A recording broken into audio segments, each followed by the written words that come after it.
Hello students, स्वागत है आप सभी का हमारे यूट्यूब चैनल बायोलॉजी मेंटोर में।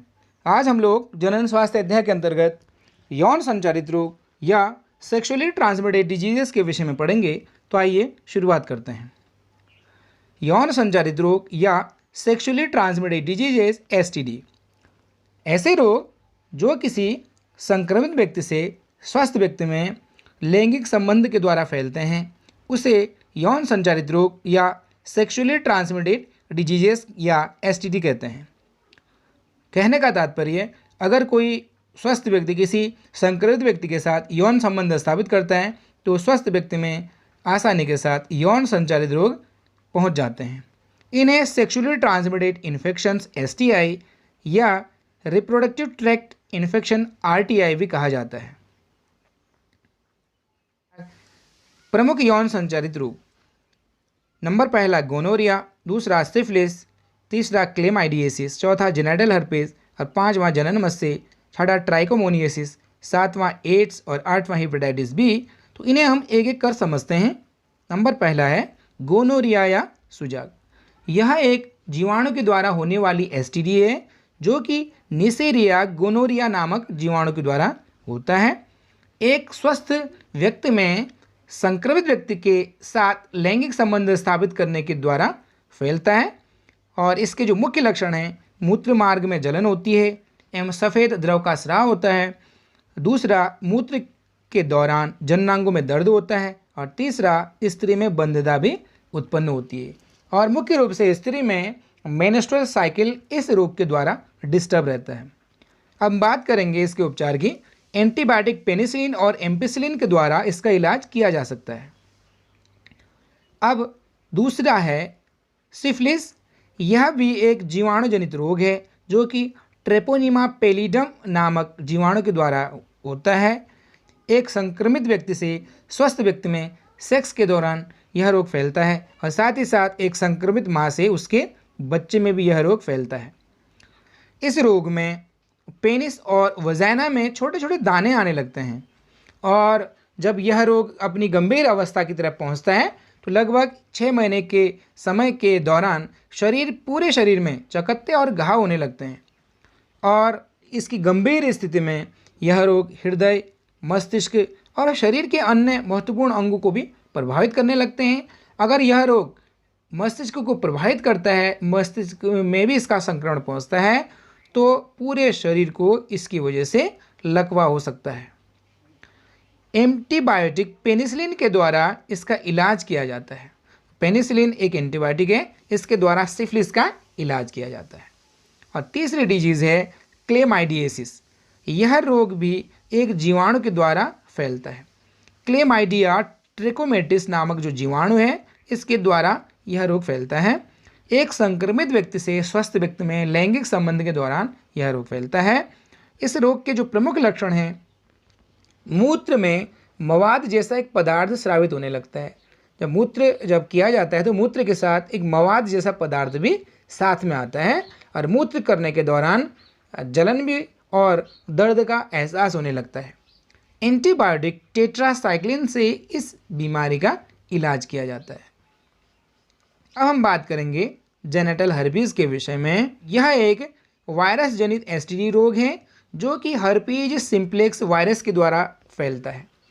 एक संक्रमित व्यक्ति से स्वस्थ व्यक्ति में सेक्सुअल कांटेक्ट के द्वारा यह रोग फैलता है। इस रोग में मूत्र मार्ग से सफ़ेद पदार्थ का स्राव होता है और साथ ही साथ मूत्र करने के दौरान दर्द और जलन का अनुभव होता है। इस रोग का फिलहाल कोई एक स्थायी इलाज नहीं है और इसका जो बचाव ही इसका मुख्य उपचार है। अब बात करेंगे जननमस्से या जेनिटल वार्ड्स के विषय में। यह भी एक वायरस जनित एसटीडी रोग है जो कि ह्यूमन पेपिलोमा वायरस के द्वारा होता है। ह्यूमन पेपिलोमा वायरस, इसके द्वारा यह एसटीडी रोग होता है। यह रोग एक संक्रमित व्यक्ति से स्वस्थ व्यक्ति में लैंगिक संबंध स्थापित करने के दौरान फैलता है। इस रोग के मुख्य लक्षण हैं योनि, गुदा व लिंग के समीप मस्से बन जाते हैं और जिन्हें एक सर्जरी या शल्य क्रिया के द्वारा हटा दिया जाता है। तो इसका जो इलाज है वह सर्जरी के द्वारा किया जाता है। छठा जो एसटीडी रोग है वो है ट्राइकोमोनियासिस। ट्राइकोमोनियासिस एक प्रोटोजोआ के द्वारा होने वाला एक एसटीडी रोग है जो कि ट्राइकोमोनास वेजिनेलिस नामक प्रोटोजोआ के द्वारा होता है। एक संक्रमित नर से मादा में लैंगिक संबंध के दौरान यह रोग फैलता है। इस रोग के मुख्य लक्षण हैं, मादा में मूत्र मार्ग में सूजन आती है और सफ़ेद रंग का द्रव भी निकलता है जिससे जलन होने लगती है। मुख्य रूप से जो मेल होते हैं, मेल में इस रोग के लक्षण प्रकट नहीं होते हैं। एंटीबायोटिक मेट्रोनिडाजोल तथा टिनिडाजोल से इसका इलाज किया जाता है। अब बात करेंगे बहुत ही जो घातक बीमारी है एड्स के विषय में। एड्स जिसका कि पूरा नाम उपार्जित प्रतिरक्षी न्यूनता संलक्षण या एक्वायर्ड इम्यूनोडेफिशिएंसी सिंड्रोम है। अक्सर एग्जाम में एड्स का पूरा नाम लिखने के लिए भी पूछा जाता है। एड्स एचआईवी वायरस के द्वारा होता है। एचआईवी का पूरा नाम है ह्यूमन इम्यूनोडेफिशिएंसी वायरस। एचआईवी शरीर की रोग प्रतिरोधक क्षमता को समाप्त करता है, रोग प्रतिरोधक क्षमता पर आक्रमण करता है जिससे कि शरीर की रोग प्रतिरोधक क्षमता समाप्त होने लगती है, जिसकी वजह से कोई भी सामान्य बीमारी से लेके कई प्रकार की जो गंभीर बीमारियां होती हैं पूरे शरीर में संक्रमण कर लेती हैं, जिसकी वजह से अंततः मरीज़ की मृत्यु होने लगती है। ज़ाइडोवुडाइन नामक जो दवाई से इसका इलाज किया जाता है, लेकिन इसके इलाज से केवल रोगी की उम्र कुछ साल उसकी एक्सटेंड की जा सकती है। अब हम बात करेंगे हेपेटाइटिस बी के विषय में। हेपेटाइटिस बी भी एक एसटीडी है जो कि हेपेटाइटिस वायरस के द्वारा होता है। हेपेटाइटिस बी, एड्स और जेनिटल हर्पीज, इन तीनों बीमारियों का कोई इलाज अभी तक नहीं बना है, कोई इलाज इनका नहीं है और बचाव ही इन तीनों का इलाज है। अब हम बात करेंगे कि इनके संचरण की, किस तरह से इनका संक्रमण फैलता है एचआईवी और हेपेटाइटिस बी का। नंबर पहला, किसी भी संक्रमित व्यक्ति के साथ अगर कोई स्वस्थ व्यक्ति असुरक्षित यौन संबंध स्थापित करता है तो निश्चित रूप से उसमें ये बीमारियां फैलने लगती हैं।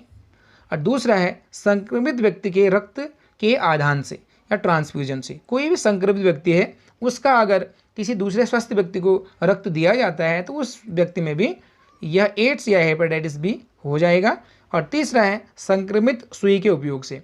किसी संक्रमित व्यक्ति के इस्तेमाल की गई सुई या इंजेक्शन को अगर किसी स्वस्थ व्यक्ति के द्वारा इस्तेमाल किया जाता है तो निश्चित रूप से यह बीमारी उस स्वस्थ व्यक्ति में भी हो जाती है। और चौथा है एड्स संक्रमित माँ से उसकी संतान को हो जाता है। कोई भी संक्रमित माँ है और उसके द्वारा उसकी संतान को आसानी के साथ ये रोग हो जाता है। और जो इनका उपचार है बचावी उपचार है, prevention is better than cure. इनका कोई परमानेंट सॉल्यूशन नहीं है, कोई स्थायी समाधान नहीं है इन बीमारियों का, तो इसलिए बचाव ही इनका एक कारगर इलाज है। यौन संचारित रोगों के सामान्य लक्षण। अधिकांश जो यौन संचारित रोगों के लक्षण लगभग एक जैसे रहते हैं। इनके जो सामान्य लक्षण हैं इनमें नंबर पहला है जनन अंगों के क्षेत्रों में खुजली। जो जनन अंग के क्षेत्र हैं या जनन अंग हैं उसके आसपास खुजली होने लगती है। जननांगों से तरल का स्राव होने लगता है और जननांगों में हल्का दर्द भी होता है और इसके आसपास जो जनन अंग है इसके आसपास सूजन होता है और मूत्र त्यागते समय जलन होने लगती है। तो इन जो सामान्य लक्षणों को कभी कभी एग्जाम में पूछा जाता है कि यौन संचारित रोगों के सामान्य लक्षण क्या हैं, तो इस तरह से एग्जाम में ये पूछा जा सकता है। अब हम बात करेंगे यौन संचारित रोगों के क्या परिणाम हो सकते हैं। चूँकि जो अधिकांश जो यौन संचारित रोग हैं उनके प्रारंभिक लक्षण शीघ्र प्रकट नहीं होते हैं या अनुपस्थित होते हैं या बहुत हल्के होते हैं, अतः रोगी को समय पर इनका पता नहीं चलता है और इनका पता न चलने के कारण रोगी इनका उपचार नहीं करवाता है। और दूसरी बात, क्योंकि समाज में एक तरह से देखा जाए तो यौन संचारित रोग को एक सामाजिक कलंक के रूप में भी देखा जाता है, जिसकी वजह से रोगी इनका न जांच इनकी करवाते हैं और न ही इनका कोई स्थायी इलाज करवाते हैं। ऐसा करने से ये बीमारियां और भी गंभीर रूप धारण कर लेती हैं और जिसका नतीजा अगर लंबे समय तक इनका इलाज न किया जाए, इनको अनदेखा किया जाए तो काफ़ी गंभीर परिणाम हो सकते हैं। उनमें से प्रमुख है नंबर पहला श्रोणि शोथ रोग या पेल्विक इन्फ्लामेटरी डिजीज़। कहने का तात्पर्य जो पेल्विक रीजन होते हैं वह पेल्विक रीजन में काफ़ी ज़्यादा इन्फ्लामेशन हो जाता है, उसमें सूजन आने लगती है और उससे संबंधित काफ़ी रोग हो सकते हैं। दूसरा है मृत शिशु को जन्म देना या स्टिल बर्थ। जो संक्रमित माँ है, वह संक्रमित माँ अगर एसटीडी से संक्रमित है कोई माँ, तो उसके द्वारा विकसित शिशु को जन्म दिया जाएगा, लेकिन अधिकांशतः जो ये शिशु है, जो ये बच्चा है, मृत पैदा होता है। और तीसरा है गर्भपात या एबॉर्शन। स्थिति ये भी आ जाती है कि अगर एसटीडी के कारण आंतरिक रूप से जो एबॉर्शन है, एबॉर्शन स्वतः ही होने लगता है। और चौथा है अपस्थानिक सगर्भता या एक्टोपिक प्रेगनेंसी। गर्भाशय में अगर जो गर्भस्थ शिशु है वहाँ उसका विकास न होके अगर गर्भस्थ शिशु का विकास फेलोपियन ट्यूब में ही होता है, तो इस स्थिति को एक्टोपिक प्रेगनेंसी कहते हैं। इसकी वजह से जो फेलोपियन ट्यूब है उसमें पूर्ण रूप से शिशु का विकास संभव नहीं है, इसीलिए जो इस तरह से जो विकास होता है गर्भस्थ शिशु का वह अनसक्सेसफुल रहता है। अब पांचवा है जनन मार्ग का कैंसर। इन जो एसटीडीज़ हैं इनकी वजह से रिप्रोडक्टिव ट्रैक्ट से संबंधित कैंसर भी होने लगता है। और छठा है बंध्यता या इनफर्टिलिटी। लंबे समय तक अगर इन रोगों का इलाज न करवाया जाए, इनका समाधान न करवाया जाए, तो ये जो स्त्री या पुरुष हैं इनमें बंध्यता भी ये उत्पन्न कर सकते हैं। इन्हें अपनी जो संतान है वह ये पैदा करने योग्य अब नहीं रहता है। अब बात करेंगे एसटीडी से किस प्रकार से बचाव किया जा सकता है। जो एसटीडी है मुख्य रूप से इसके जो सर्वाधिक मामले हैं, इसके सर्वाधिक जो मामले हैं वह हैं 15 से 24 वर्ष के युवाओं के बीच में। लेकिन ध्यान देने वाली बात यह भी है कि अगर समय रहते इनका हम लोग बचाव अपनाएं, इन किस कारण से ये रोग हो सकते हैं, अगर इन कारणों पे ध्यान दें और बचाव के लिए हम लोग जाएं, बचाव हम लोग करें, तो निश्चित रूप से इन बीमारी से हम बच सकते हैं। बचाव के जो तरीके हैं, नंबर पहला है अनजान व्यक्ति के साथ यौन संबंध नहीं बनाना चाहिए।